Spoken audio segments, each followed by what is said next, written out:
Okey, jadi kita akan start kelas kita. Assalamualaikum, selamat pagi.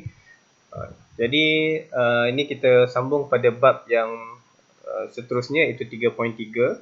Sebelum kita masuk pada bab 3.3 itu, kita tengok juga objektif pembelajaran kita pada hari ini berkenaan dengan 3.3, iaitu awak kena beritahu dua jenis pencernaan. Dan bukan hanya beritahu sahaja, tapi awak kena tahu juga apa perbezaan antara dua jenis pencernaan tu. Lepas tu kita tengok jugalah laluan pencernaan makanan tu tadi. Kalau kita makan melalui mulut, so that daripada mulut tu sampai ke mana bila kita dah habis dengan pencernaan dan tak perlukan zat-zat tu lagi. Okay? Dan seterusnya kita kena senaraikan enzim-enzim dan juga jenis makanan yang ditindakbalas oleh enzim yang tertentu. Yang ni penting, yang bawah sekali ni, sebab dia mungkin agak susah sikit, mungkin ada yang terlepas pandang. Jus apa yang dirembeskan oleh usus kecil, iaitu pancreas, sebab kita ada dua denum. Di bahagian situ nanti awak akan belajar juga berkenaan dengan jus empedu dan juga jus pancreas, tapi kita fokus pada jus pancreas tu dan apa yang terkandung dalam jus tersebut. Yang ni kita nak revise semula berkenaan dengan gizi seimbang. Bagaimana pengambilan kalori itu tadi penting. Ni kalau awak tengok ni berita ni, semua yang latest ni yang saya beri pada awak ni, bagi tahu Malaysia ticking time bomb. Sebab apa kita bagi tahu orang obesity ni tadi, obesity individu lah, 81%, okay, dia adalah berisiko tinggi untuk mendapat penyakit yang berkenaan dengan jantung, dan juga 64% sangat-sangat berisiko untuk mendapat stroke. Kalau kita tengok COVID baru-baru ni, kebanyakannya yang kena ada sejarah penyakit 3 serangkai kita panggil. Okay. Lepas tu bukan hanya tu saja, ini pun latest juga daripada The Guardian. So kita bagi tahu vaksin Pfizer ni tadi dia kurang berkesan untuk orang-orang yang obesity. Okay. Jadi dia kaji dia buat dekat Itali lah. Dia tengok ada pekerja kesihatan yang obesity itu tadi, dia telah menghasilkan lebih kurang separuh daripada antibody berbanding orang yang sihat lah, yang tak ada penyakit ni. Jadi kalau kita buat 2 dos tu tadi, dia mungkin ada dos yang lebih tinggi lagi daripada tu. Tak cukup dengan hanya mendapat 2 dos sahaja. Okay. Ni baru-baru ni pun kita ada buat sambutan juga. Kalau awak perasan lah, 4 Mac hari tu. Jadi ni saya ambil daripada website KKM ya. Dia bagi tahu peningkatan risiko penyakit tidak berjangkit NCD ataupun non-communicable diseases. Jadi ni dia bagi tahu dia akan beri impak negatif pada kualiti hidup serta meningkatkan juga kos penjagaan kesihatan. Siapa yang tak ada insurans tu lebih teruk lah. Okay, sebab kita menggunakan hospital kerajaan sahaja. Okay, kita akan tengok mana yang lebih penting. Jadi solution pada benda ni mudah. Iaitu kita bagi tahu obesity ni tadi boleh dicegah. Dia ni sebenarnya adalah tabiat, dia bukan ni penyakit. Okay? Jadi awak kena amalkan gaya hidup yang sihat, kena kawal pemakanan dan juga kena kerap bersenam. Jadi kita bolehlah install application yang berkaitan dengan kalori intake. Jadi bila kita makan tu tadi, kita senaraikan, jadi dia akan beritahu berapa kalori intake itu. Ataupun awak boleh tengok juga di dekat pelekat-pelekat makanan tu tadi dekat belakang, kata roti, berapa kalori yang ada dekat dia. Okay. Lepas tu kita boleh juga siapa yang ada apps tu, bila awak setiap kali awak bersenam tu tadi, duration dia awak boleh tahulah berapa kalori awak dibakar. Jadi siapa yang ambil kalori ni, ni katakan ni harian je lah, tinggi. Okay. Ini kalau dia bakar hanya ni saja aktiviti dia, tak cukup lah. Okay. Kena diet dengan bijak. Jadi saya tengok pada satu contoh kes di sini. Ni kawan saya ni kisah benar ni. Ya. Jadi kita tengok sekejap. Contoh kes berlaku di sini.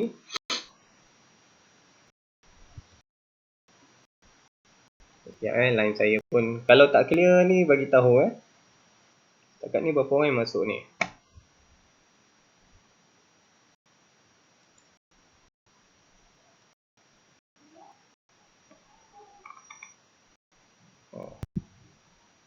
Okey, sekejap.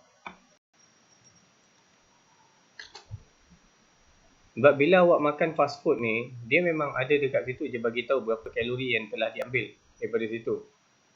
Okay, ni kalau yang saya cakap ni pun masalah juga ni. Kalau tak tu nanti kita pergi kemudian lah. Kita biarkan dia loading terlebih dahulu. Sebab saya pun benda ni kita hanya berbincang sahaja apa yang pernah kita discuss sebelum ni. Okay. Tapi ni ingat pada solution ni kita boleh gunakan apps apa yang ada pada hari ini. Okay. Jadi hari ini kita akan masuk pada sistem pencernaan. Okay. Ini yang penting. Sebab kalau soalan-soalan dia melibatkan kepada enzim untuk bab yang ni lah. Okay. Jadi yang first kali tadi saya bagi tahu pencernaan makanan. Awak kena tahu dua jenis. Tapi sebelum tu kita tengok apa dia pencernaan makanan. Okay. Kita tengok ada proses penguraian makanan yang kompleks, dia besar. Contoh macam nasi tu tadi. Nasi tu adalah karbohidrat. Okay. Dan dia perlu menjadi pada molekul-molekul lebih kecil yang ringkas. Sebab apa perlu jadi lebih kecil dan juga ringkas? Supaya dia dapat diserap ke dalam sel-sel badan. Sel badan kita ni sangat nipis. Dia tak benarkan semua lalu. Nak masuk dalam kapilari darah tu tadi. Kapilari darah sangat-sangat nipis. Jadi, dia perlukan sesuatu yang boleh melalui dia. Perlu yang paling ringkas. Okay. Dan kita ada enzim. Ni enzim ni tadi yang soalan yang last berkenaan dengan jus pankreas tu tadi. Okay. Jadi enzim ni akan menggalakkan satu tindak balas kimia dalam sistem pencernaan. Okay. Kita tak boleh buat sistem pencernaan dengan cekap kalau tanpa enzim. Kalau gigit kunyah-kunyah saja, itu kita panggil sebagai pencernaan fizikal. Jadi makanan yang besar tu tadi, awak macam seolah-olah awak blender. Okay. Pada cebisan-cebisan kecil.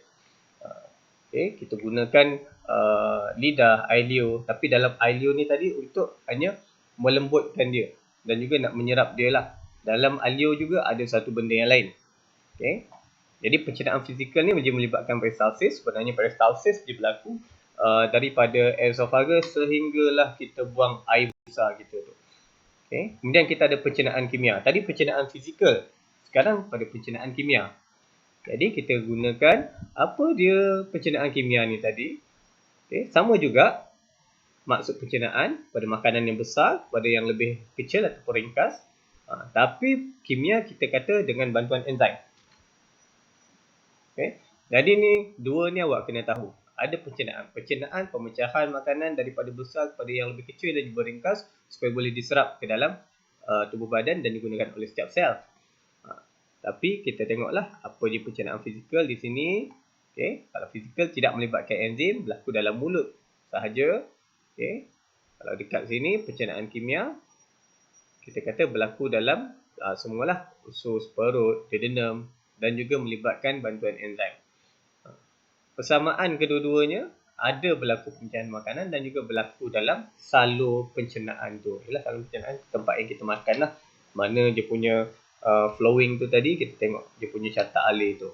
Jadi ini adalah struktur sistem pencernaan kita. Okay. Start daripada mulut sampai kepada ni esophagus, terus sampai ke di sini perut masuk dan usus seterusnya. Okay. Ni nanti boleh baca lah. Yang ni pun saya dah share dalam link kan. Saya buat dalam satu link. Nanti awak tengok. Ni tadi saluran pencernaan ialah tiub panjang bermula dari mulut hingga ke kita punya tubuh rectum kita tu lah. So that di sini. Yang ni awak kena tahu label dia. Ini yang saya bagi tahu. Mulut, esophagus, perut dan ada beberapa part yang tertentu yang dia akan tanya apa berlaku di esophagus. Okay, mulut biasa tempat kunyah lah. Esophagus biasa yang dia tanya adalah berkaitan dengan proses peristalsis. Di perut akan ada satu cecair dan juga enzim. Di duodenum pun benda yang sama. Okay. Kemudian di usus kecil pun ada juga enzim-enzim yang terlibat. Di usus besar nanti akan ada, itu 3.4 lah. 3.4 start daripada usus besar sampai pada dubur tu tadi. Okay. Jadi ni samalah macam tadi. Okay. Tak ada apa sangat. Okay. So yang first, mulut. Okay. Apa yang berlaku di mulut? First, tengok makanan dikunyah. Okay. Lepas tu, bila dah kunyah tu tadi, dia jadi bentuk lebih kecil. Kita nak lembutkan dia. Jadi kita gunakan ailio. Dan di dalam ILEO, kita ada satu enzim yang dinamakan amylase. Okay. Jadi amylase ni tadi akan tukarkan satu yang kanji, yang karbohidrat, kepada satu bentuk gula yang lebih ringkas, iaitu maltosa. Kalau dalam bab 1 kita belajar di bahagian lidah ni tadi ada ILEO, dan di bahagian depan lidah tu sendiri adalah untuk detect satu benda yang manis. Itu yang nak paling cepat lah. Okay, supaya kita ni tadi pun dapat tenaga juga yang lebih baik. Tapi itu karbohidrat digunakan, ILEO amylase tu tadi akan cernakan sehingga jadi satu bentuk yang lebih ringkas, iaitu maltosa. Dan kita ada esophagus. Okay, esophagus ni tadi kan kita dah kunyah-kunyah, dah lembutkan dia seolah-olah kita dah blender, lepas tu kita buat dalam kepal tu tadi. Kepal tu tadilah kita panggil sebagai bolus.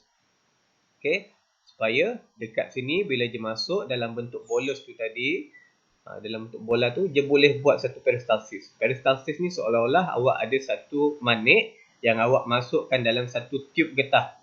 Okay, dan dia lalu dekat itu. Dia memang macam ngam-ngam lah.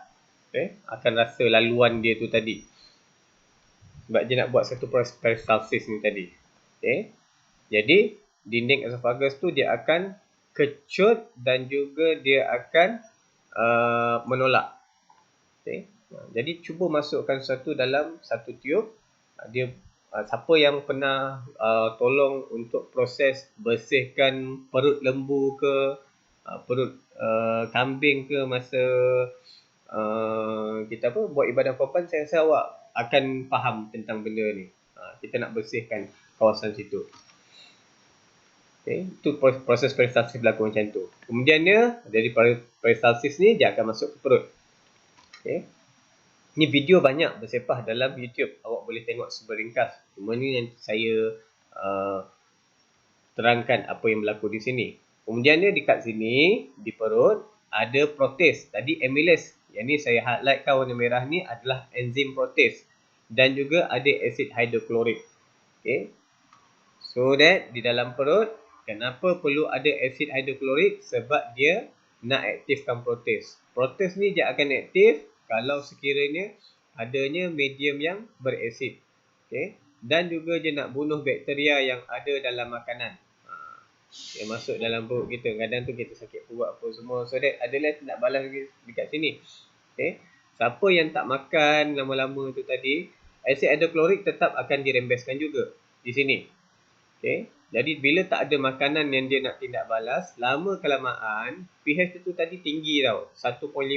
Jadi dia akan mengakis dinding perut ni tadi. Boleh juga berlaku kita kata ulcer. Kalau ulcer selama ni awak tengok di bibir awak tu, okay, bayang dia pecah tu tadi dia berlaku di sini.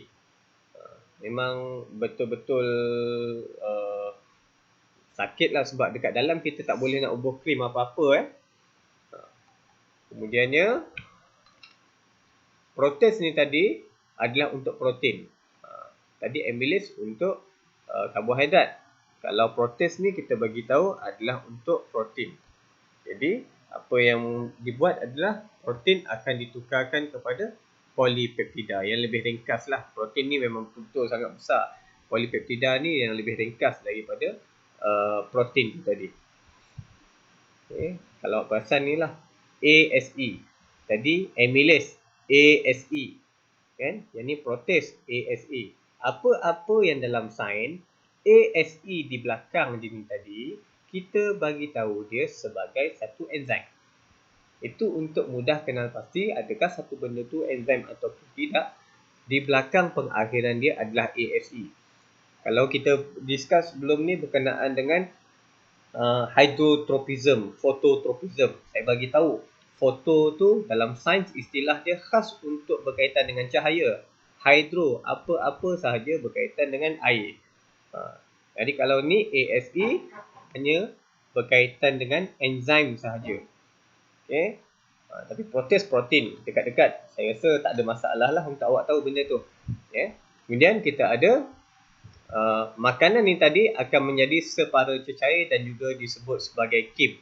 Di sini nanti awak akan belajar jugalah peringkat yang lebih tinggi. Bukan hanya protein saja, tapi kita ada satu lagi enzim. Okay, itu untuk susu lah, membawakan susu tu tadi. Okay, tapi dalam silibus awak tak masuk. Jadi hanya fokus pada protein tu saja. Okay, kemudian kita ada duodenum di sini. Okay, dah selesai sahaja perut tu tadi, kita akan masuk ke dalam usus kecil. Tapi duodenum ni peringkat awal lah. Jadi peringkat awal pertama usus kecil tu tadi kita panggil sebagai duodenum. Okay. Dan hati yang ni, yang besar ni tadi, dia akan menghasilkan jus empedu dan disimpan dalam kuning empedu tu akan digunakan nanti. Okay. Iaitu kita bagi tahu dia akan mengemulsikan lemak menjadi satu titisan kecil dan juga akan neutralkan asid dalam kim ni. Sebab tadi dalam perut dia dah medium yang sangat berasid. Okay. Asid hidroklorik tu tadi. So di sini dia akan gunakan jus empedu tu nak neutralkan asid tu tadi. Jadi sifat dia lebih pada alkali lah. Okay. So, dalam ini kita akan upgrade lagi satu enzim. Jadi enzim amylase. Amylase apa-apa sahaja yang bertindak balas dengan karbohidrat untuk ditukarkan kepada satu bentuk gula yang lebih ringkas. Okay. Kalau gula kita tahulah, gula adalah benda yang manis, jadi dia akan beri tenaga. Kita dah belajar sebelum ni. Okay. Protein berkaitan tadi dengan protein. Kalau lipase, lagi satu yang besar, iaitu lemak. Nanti kita tengok Okay. So sini kita bagi tahu lipase mencernakan lemak, okay, satu bentuk yang polimer, satu bentuk yang besar, dia menjadi yang lebih ringkas, iaitu dia akan bertukar menjadi asid lemak dan juga gliserol. Ini bentuk yang paling ringkas bagi lemak. Okay. Protein belum lagi ni, belum cukup ringkas lagi. Kanji kepada maltosa pun belum cukup ringkas lagi. Nanti kita tengok apa yang paling ringkas dia akan jadi. Okay. Dan dekat sini di usus kecil dia rembaskan enzim ni tadi, iaitu enzim maltase.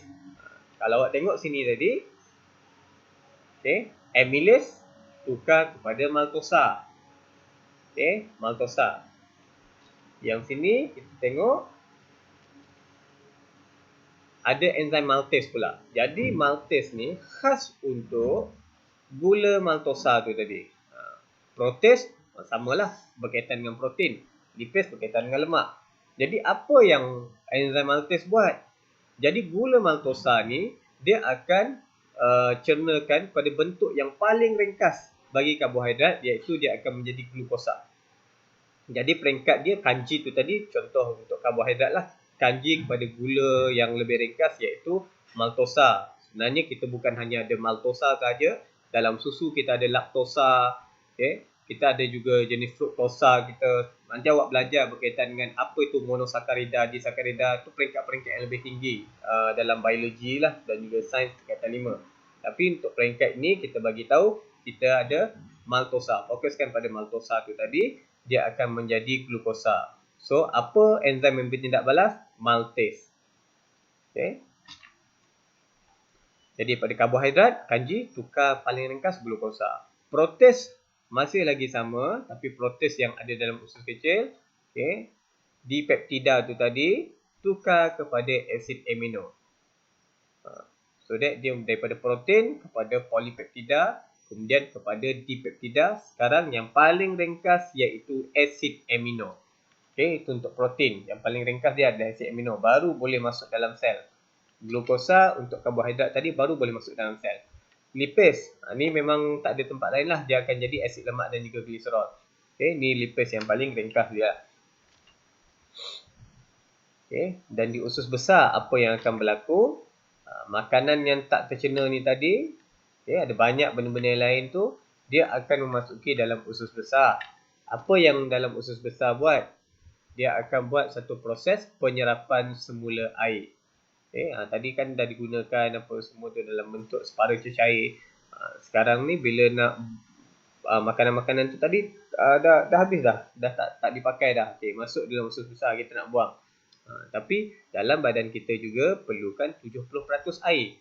Jadi dekat sini usus besar yang akan buat. Dia akan serap semula air itu untuk digunakan oleh tubuh badan kita. Tapi hati-hati juga bagi siapa yang yalah, awak tahan untuk buang air itu tadi, makin lama makin banyak air itu tadi serap, dan bila nak buang air aku boleh jadi sembelit juga. Walaupun awak dah makan tu tadi, awak kata, cikgu saya dah makan fiber, saya makan serat dengan banyak kan, kenapa masih ada masalah sembelit? Okay. Dia rektum. Rektum ni dekat anus kita lah. Sebab tadi dah masuk usus besar. Bahagian hujung sekali tu. Makanan tak dicerna tu tadi, kita kenali je sebagai tinja. Dan juga dia akan masuk ke bahagian rektum. Okay, bahagian rektum ni tempat tersimpan sementara dalamnya. Ni kalau lagi banyak, lagi awak rasa macam nak buang air lah. Buang air besar tu tadi. Okay. Dan akhirnya dekat dubur ni tadi, anus. Okay. Bila dah memang betul-betul last minute tu tadi, barulah kita akan singkirkan makanan tak tercerna tu melalui dubur. Okay. Jadi ni adalah contoh enzim dan juga makanan dia tu tadi. Okay. Jadi enzim ni dia macam papan satu kunci dengan anak kunci lah. Dia mesti bertindak balas dengan makanan yang boleh. Mula bentuk yang warna lain ni tadi, and then warna yang lain seterusnya maksud dia lepas habis tindak balas antara enzim tu tadi lah. Jadi dia tak jadi benda yang sama. Contohnya macam tadi protein, okay, ni enzim protease. Lepas tindak balas dia akan menjadi polipeptida. Ni yang first lah, polipeptida tu tadi. Tapi last paling ringkas nanti asid amino. Okay, jadi kita bagi tahu sini badan kita dia menghasilkan enzim untuk mempercepat tindak balas pencernaan makanan. Okay, jadi kita ada enzim-enzim yang penting je, amylase, protease dan lipase. Ni tadi awak tahulah apa-apa yang ASA adalah enzim. Okay, dan enzim ni pun dibuat daripada protein.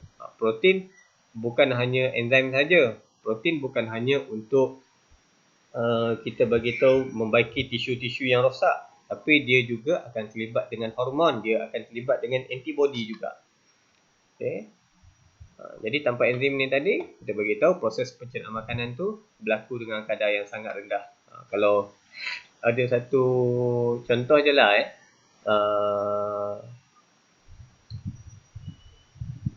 bangkai. Okay. Bangkai ni tadi dia perlu pengurai untuk kalau kita tengok kalau dah mati terbiar je dekat situ, ada pengurai datang, langau ke apa semua ni cepat. Body dia tadi akan jadi hilang serta-merta tadi cepat.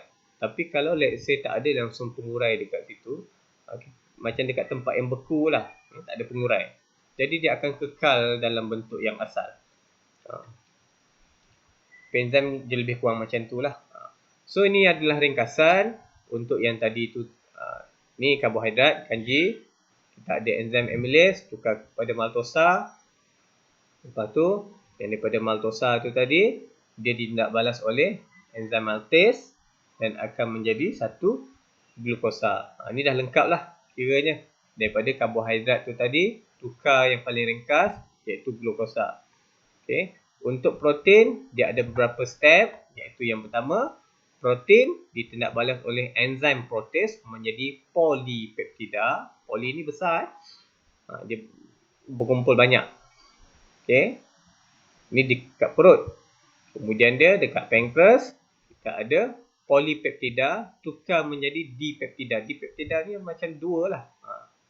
Okay. Macam dui bahasa kan, macam D. So that disakarida, dipeptida. So D ni maksud dia dua.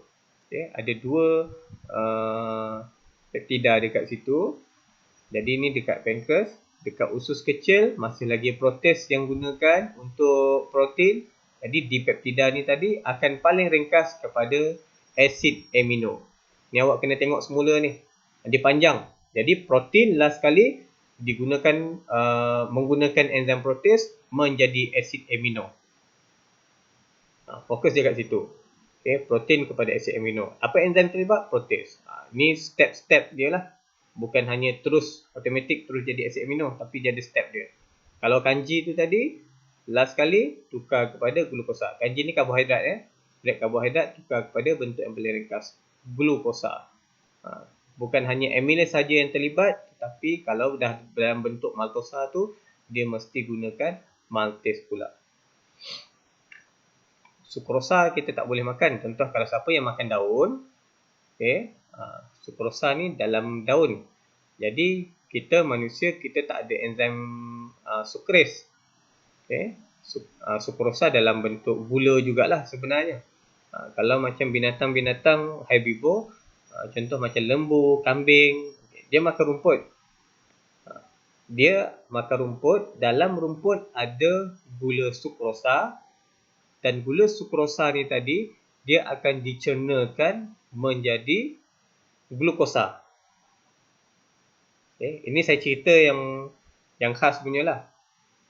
Tapi kalau manusia makan, dia tak akan tukar kepada glukosa. Dia akan kekal dalam bentuk rumput tadi. Jadi dia tak akan dicernakan. That's why kalau siapa yang makan rumput akan ada masalah dekat perut tu semua. Lepas tu dia akan buang air tu, dia akan nampaklah rumput-rumput tu tadi.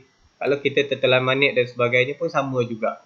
Kalau ada macam siapa yang pernah bela kucing, okay, kucing kita makan satu benda yang pelik-pelik, jadi tak dicernakan, dia akan keluar dalam bentuk yang sama. Saya tengok cerita orang putih banyak anjing dia tertelan cincin lah apalah, so dia biarkan apa semua, bagi makan banyak.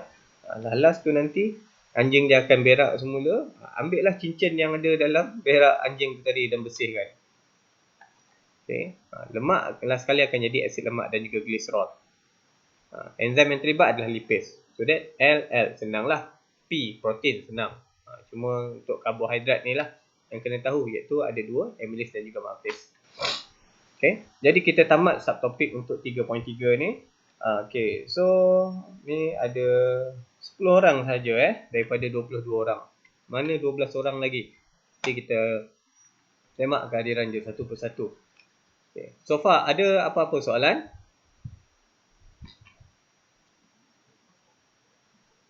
Kita tengok yang tadi dah. Sekejap lagi kan kita tengok. Okay. Ada apa-apa soalan? Saya buka. Boleh tanya? Boleh open mic? Nanti saya minta awak untuk tengok semula nota ni. Okay. Kalau tak ada kita teruskan. Yang sini, aktiviti yang last, kat situ ada aktiviti 3.7, iaitu awak kena kaji tindakan enzim dalam ILEO terhadap kanji. Okay, ini pun saya dah sediakan juga video. Dekat sini awak kena bersihkan mulut dulu. Maksudnya awak kena kumur-kumur dulu, bersihkan mulut tu. Kita tak nak ada benda-benda asing lah. Sebab yang first tu nanti kita arahan je kat situ, kena kumur mulut dengan air suling dan kumpul dalam sebuah bika. Okay. Dan kita nak gunakan untuk step yang ketiga ni tadi. Jadi kita ada dua, iaitu P dan juga Q, tabung didih. Ada P, ada Q. Satu kita tak letakkan ILEO kita, satu lagi kita letakkan ILEO. Okay. Jadi kita akan test dengan iodine dan juga benedik. Iodine ni untuk sebelum ni yang tu kita tak discuss dengan dalam, sebab masa tu setiap daripada makanan tu pun dah terlalu banyak dia punya proses dia tu tadi, apa yang awak nak hafalkan. Tapi kan kejap lagi dalam ni pun saya dah senaraikan juga apakah kegunaan iodine, apakah kegunaan benedik. And then awak kena tengok awal eksperimen tu apa yang berlaku, akhir eksperimen apa yang berlaku. Pemerhatian dia lah kalau kita test dengan iodine. Okay. Jadi ni refresh berkenaan dengan ujian makanan. Iodine kita nak uji kanji ataupun karbohidrat tu tadi. Okay. Kalau benedik untuk glukosa. Milan untuk protein. Alkohol emulsi adalah untuk tengok kehadiran lemak tu. So ini dah lebih daripada apa ni. Sekarang data awak macam mana tak apa. Tengok dulu dekat sini. Ni semua tak buka kamera tak buka kamera, jadi data awak tu akan slow lagi lah. Habis.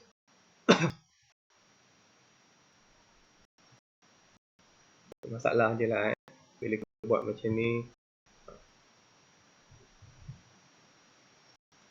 Line dia tu kadang-kadang tu tak berapa membantu sangat.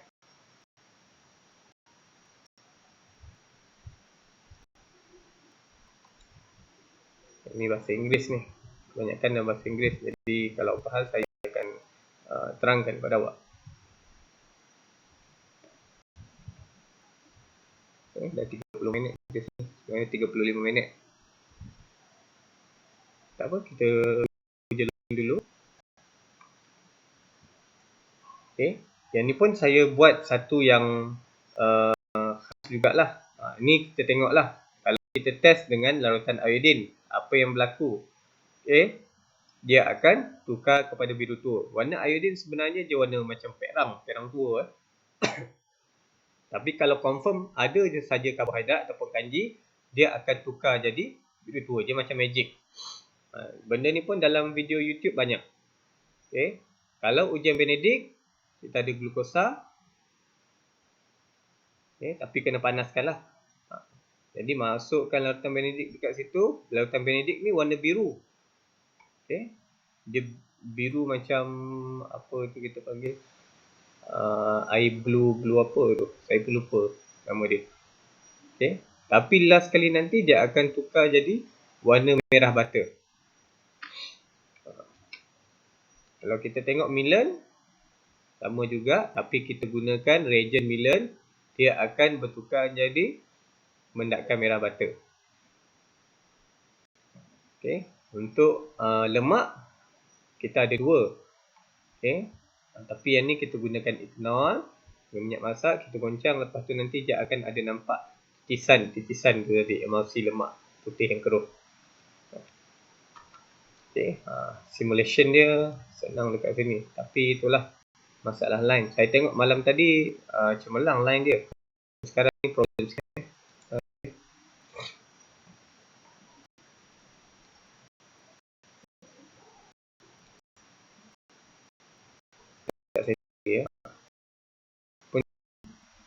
Nanti tengok pada yang asing punya lah.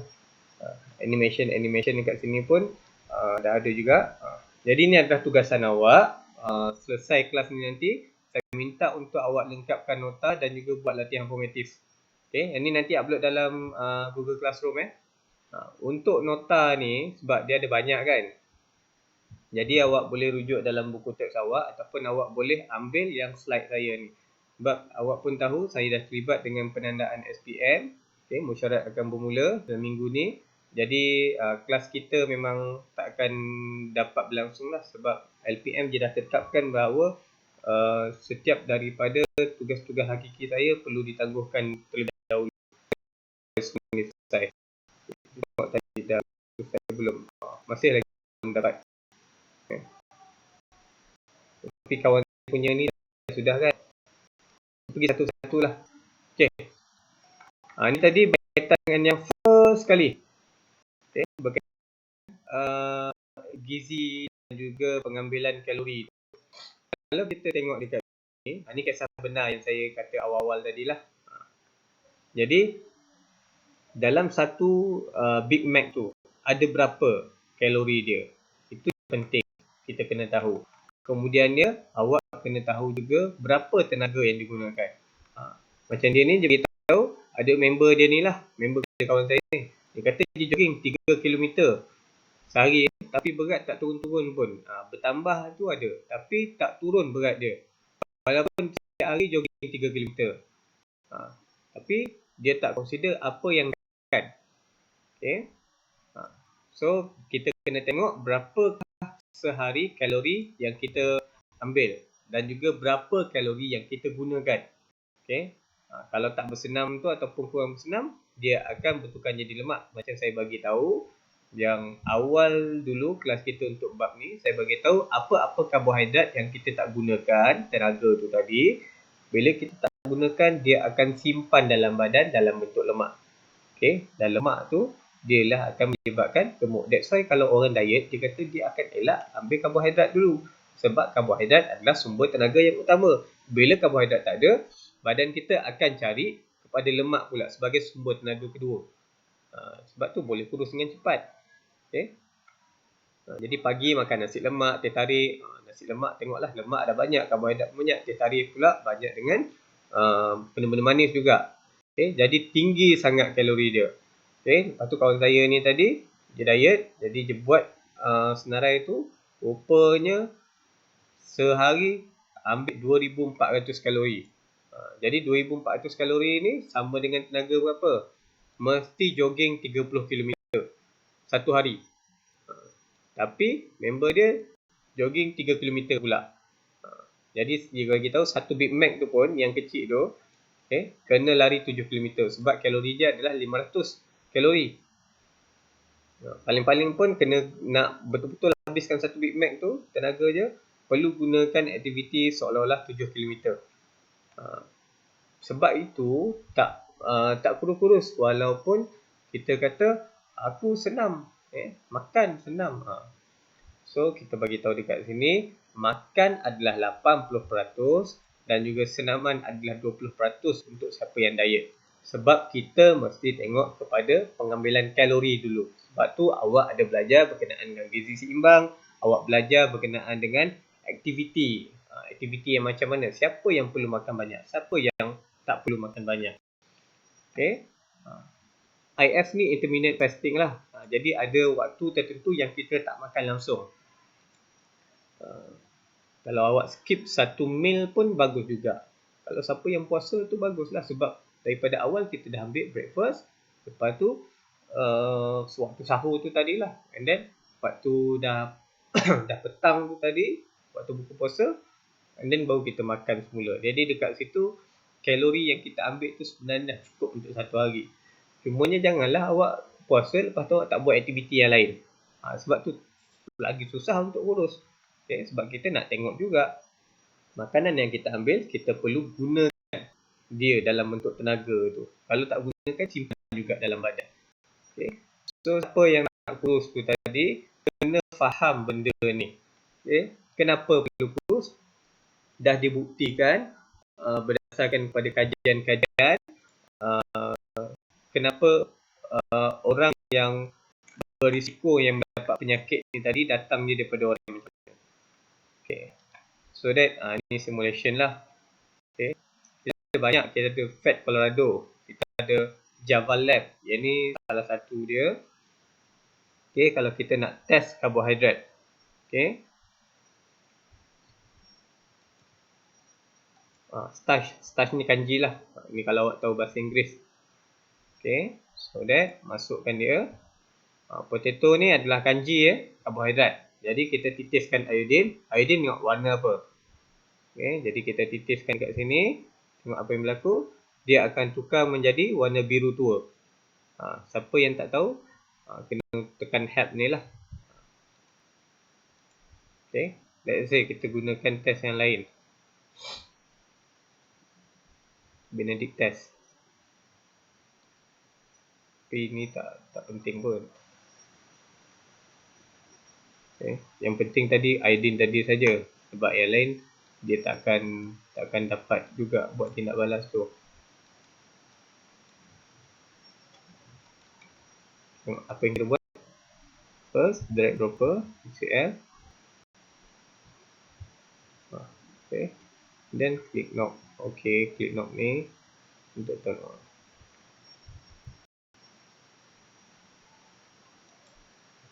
Okay, kita turn on. Okay, api dah menyala.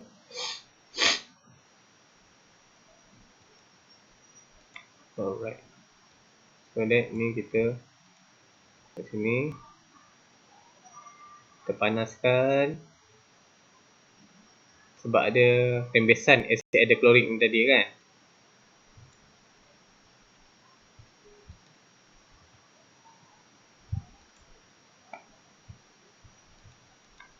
Tadi taste.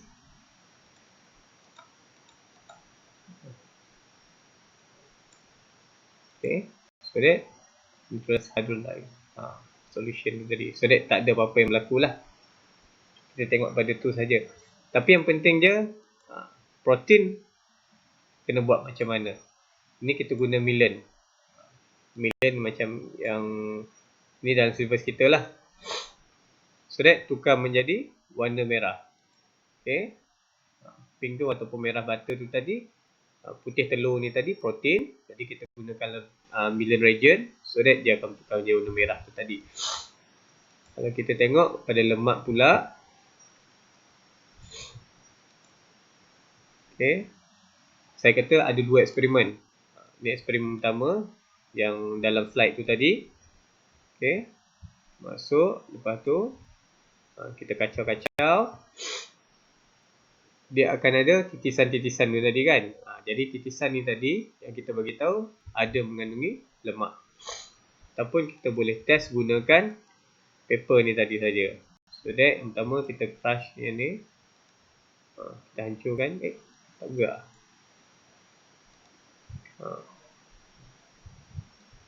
Okay. Tu kita sentuh situ. Adanya. Nampak macam spot dekat situ. Dia macam kertas tu tadi jadi berminyak. Dia jadi macam transparent sikit lah. Tu untuk detect kehadiran lemak. Okay, karbohidrat tu tadi. Glukos.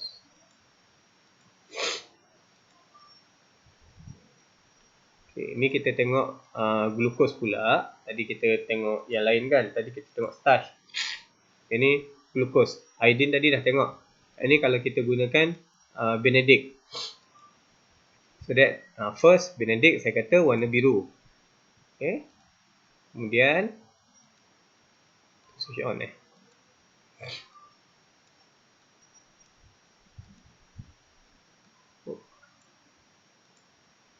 Okay, dah masuk dalam tu. Dan kita panaskan. Kita akan perhatikan apa yang berlaku kepada dia. Tadi tukar jadi warna biru, sekarang jadi warna merah. Okay, mendatkan merah butter lah.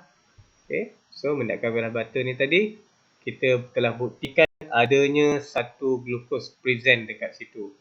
Okay, sama lah macam yang ni tadi. Semuanya ada dekat sini. Okay, Milan tu tadi gunakan ni albumin ni putih telur tu lah. Kita gunakan Milan jadi warna merah tu tadi. Emulsi lemak tu tadi goncang-goncang, nampak ada titisan. Tadi kita dah buat simulation dia Dan iodine tadi jadi warna biru tua pun dah dibuktikan. Benedict ni tadi yang last. Okay, daripada warna biru tu last kali bertukar menjadi mendatkan merah butter. Jadi boleh gunakan apps itu. Jadi kita banyak kemudahan dekat sini. Okay, zaman awak ni sekarang senang. Ini nanti awak tengok dekat situ. Kita gunakan dua larutan kanji ni tadi. Tapi kita ada campurkan jugalah dengan glukos. Dan juga nanti kita masukkan ailio. Okay. Apa jadi sekiranya kita masukkan ailio? So that cik dia masukkan ailio tu. Nampak jijik lah. Dalam eksperimen ni ialah sains jadi satu benda menjijikkan. Nanti link saya buat ni kita ganggu kita punya percakapan. Okay. Ini yang masukkan enzim tadi dia tukar menjadi warna lain. Dah dia tidak balas, dia masuk sekali dua-dua, Benedict pun masuk, iodine pun masuk. Jadi kita akan tengok perubahan dia. Jadi dalam ni ada glukos, ada Benedict juga.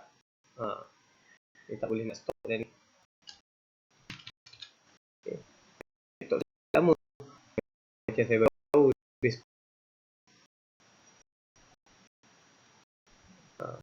kita ada gula glukos lah.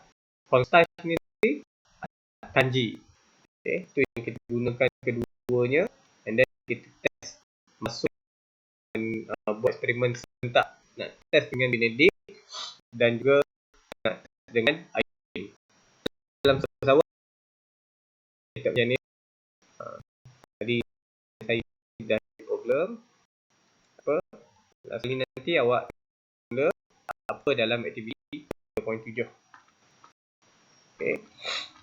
3.7 yang ni tadi. Ini pun saya dah masukkan link dia. Saya rasa tak ada masalah kot untuk awak klik yang ni nanti. Okay. Slideshow ni pergi masuk dalam satu link yang saya dah share awal-awal tadi. Nanti awak boleh tengok semua ni. Video-video ni semua awak boleh klik. Awak boleh dapatkan juga. Semua dia gunakan satu link sahaja. Okay. Ni awal eksperimen, akhir eksperimen. Yang ni sebenarnya saya nak buatkan dalam bentuk PVD.